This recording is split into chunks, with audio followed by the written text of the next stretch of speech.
अस्सलाम वालेकुम दोस्तों, अपनी नेक्स्ट वीडियो के साथ आपको वेलकम करता हूं अपने इस चैनल में। उम्मीद है सब खैरियत से होंगे। Spain family visa, work visa, proof और अपील, इन तमाम क्वेश्चंस को मैं एक ही वीडियो में कवर करूंगा। काफी अहम अपडेट है, आपने वीडियो को गौर से सुनना है, कंप्लीट देखना है। इसमें तमाम वो क्वेश्चंस होंगे जो आप मुझसे पूछते हैं और जो आज कल बहुत ज्यादा अहम है, आज कल की अपडेट है।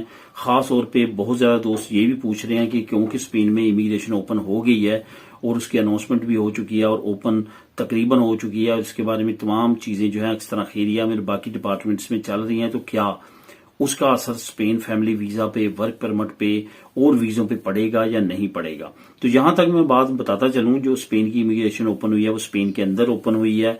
उसका एम्बेसीज के साथ कोई भी लेन देन नहीं है। जो तमाम रश है वो स्पेन के अंदर मुख्तलिफ डिपार्टमेंट्स में है, उसका स्पेन की एम्बेसी से कोई तल्लक नहीं बनता।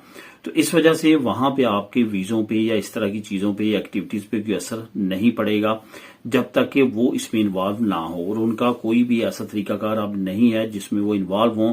पहले कह सकते थे जब आप करेक्टर सर्टिफिकेट वगैरह बनवाते थे और कहते थे स्पेन की एम्बेसी से लाजमी तौर पर स्टैंप होंगी, लेकिन अब आपको पता है वो भी खत्म हो चुका है और अब जो है अपोस्टल सिस्टम निकल चुका है और अपोस्टल के जरिए ये तमाम चीजें हो रही हैं। तो इस वजह से एम्बेसी इसमें बिल्कुल इन्वॉल्व नहीं है और एम्बेसी अपनी रूटीन के मुताबिक काम करती रहेगी और बहुत ज्यादा चांस है पहले से फास्ट करेगी।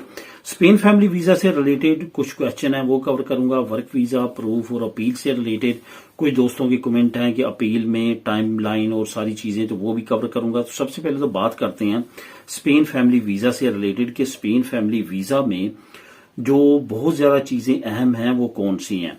यहाँ पे कुछ दोस्तों के कमेंट आए हैं जिसमें उन्होंने जो मैरिज सर्टिफिकेट है स्पेन का उस पर बात की है।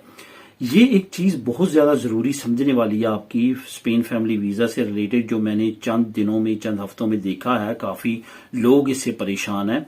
तो ये चीज हमेशा याद रखें कि जैसे आपकी स्पेन की नेशनैलिटी पास होती है और आप शादीशुदा हैं, आपके बच्चे वहां पे हैं या नहीं हैं, जो आपने पहला काम करना है उसके बाद वो ये करना है कि जो आपका मैरिज सर्टिफिकेट है पाकिस्तान का, अगर नहीं है आपके पास वैलिड, तो फौरन उसको नए को बनवा के यहाँ पे मंगवाएं। अपोस्टल वगैरह ट्रांसलेशन करवा के फौरन जो है वो अपना मैरिज सर्टिफिकेट जो है पाकिस्तान का उसको कन्वर्ट करें स्पेन के मैरिज सर्टिफिकेट में। ये खास तौर पे उन लोगों के लिए बहुत ज्यादा जरूरी है, वैसे तो सबके लिए बहुत ज्यादा जरूरी है जिनके जो अपनी फैमिली को यहाँ पे बुलवाना चाहते हैं और उनके वहां पे बच्चे भी नहीं हैं।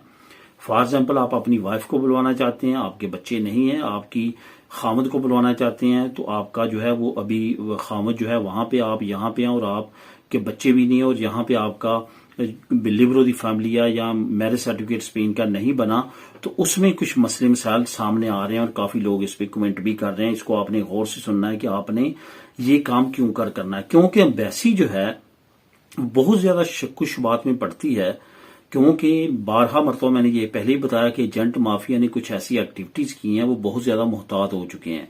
जब आपके बच्चे नहीं होते तो वो ये शक करते हैं कि ये कहीं फेक शादी तो नहीं है, क्योंकि स्पेन के अंदर भी ये काम ये बहुत ज्यादा अरूज पे है। अभी इमिग्रेशन वगैरह ओपन होने की वजह से शायद बंद हो, लेकिन बहुत ज्यादा एजेंट माफिया के जरिए ये काम होता रहा है और हो रहा है, जिसकी वजह से वो वहां पे भी बहुत ज्यादा जो है मुहतात हैं। वहां से भी लोगों ने ये काम काफी बड़ी तादाद में पहले किया है। तो वो इसी शक की बिना पे आपसे फिर क्या कहते हैं कि आपने स्पेन का मैरिज सर्टिफिकेट क्यों नहीं बनवाया और वो हमें प्रेजेंट करें। बेशक कानून पास हो चुका है, लेकिन वो मांग सकते हैं।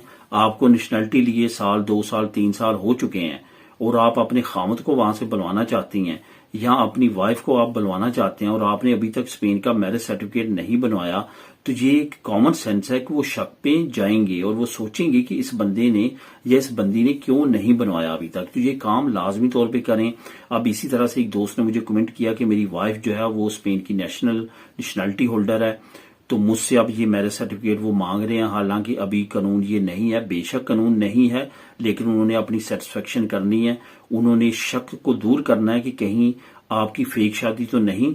क्या सबूत है कि आप उनके साथ हैं। अब एक आपकी वाइफ को साल, 2 साल, 3 साल हो चुके हैं स्पेन की नेशनैलिटी लिए, तो अभी जो मैक्सिमम टाइम चल रहा है वो 1.5 साल चल रहा है। रजिस्टर सिविल मैरिज सर्टिफिकेट बना के आपको दे देती है, तो फिर ऐसी क्या बात है कि उसने नहीं बनवाया। तो ये वजूहात होती हैं जिसकी वजह से वो शक में जाते हैं और वो फिर आपके वीजों में देरी करते हैं और मजीद डॉक्यूमेंट मांगते हैं।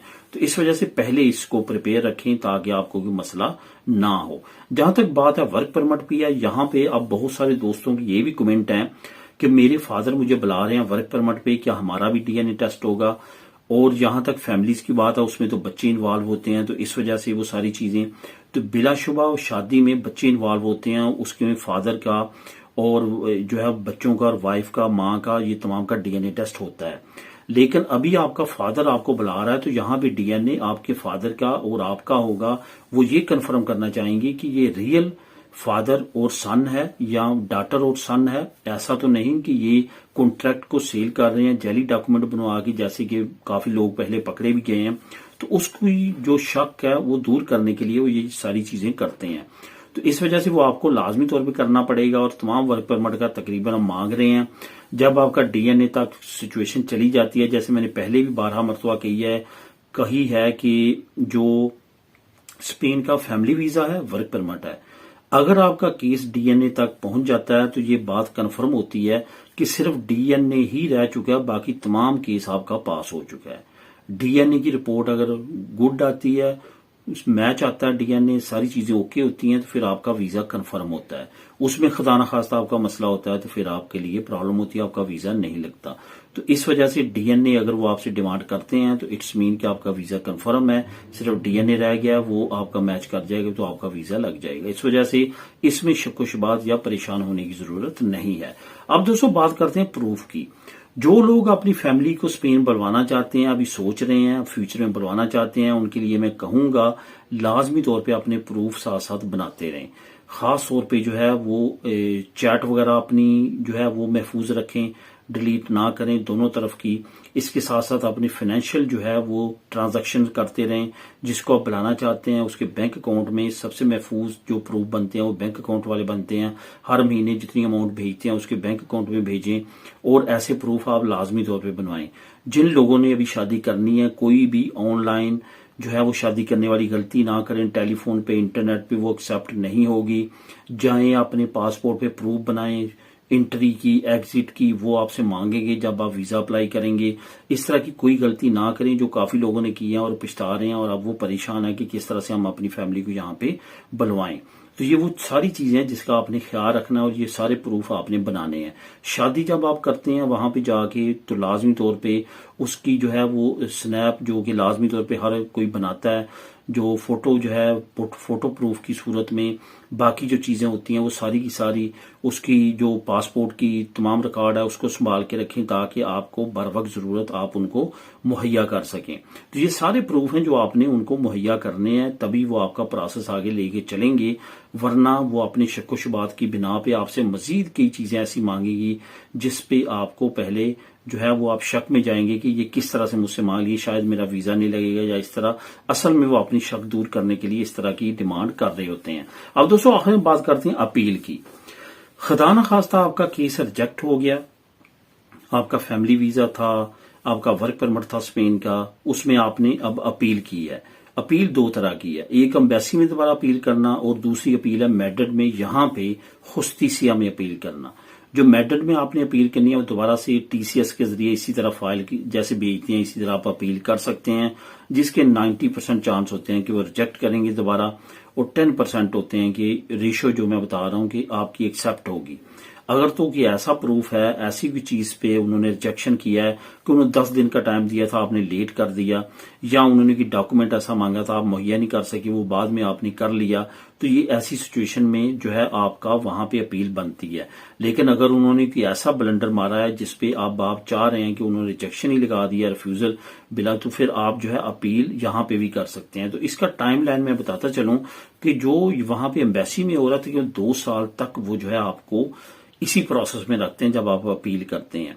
लेकिन अगर आप यहाँ पे एम्बेसी में नहीं करते और यहाँ पे स्पेन में करते हैं, यहाँ की जुस्टिसिया अदालत में, यहाँ पे आपको वकील का खर्चा बर्दाश्त करना पड़ेगा और बाकी सारा प्रोसेस, तो उस सूरत में तकरीबन 1.5 साल में फैसला आ जाता है।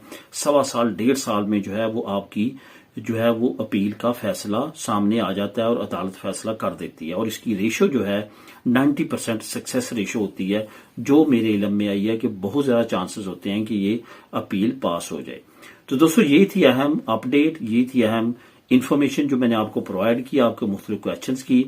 उम्मीद है कि तमाम क्वेश्चंस मैंने आपके कवर कर दिए होंगे। अगर फिर भी आपके ज़हन में भी क्वेश्चन हो तो आप नीचे कमेंट कर सकते हैं। मिले नेक्स्ट वीडियो में नई अपडेट के साथ। अल्लाह हाफिज।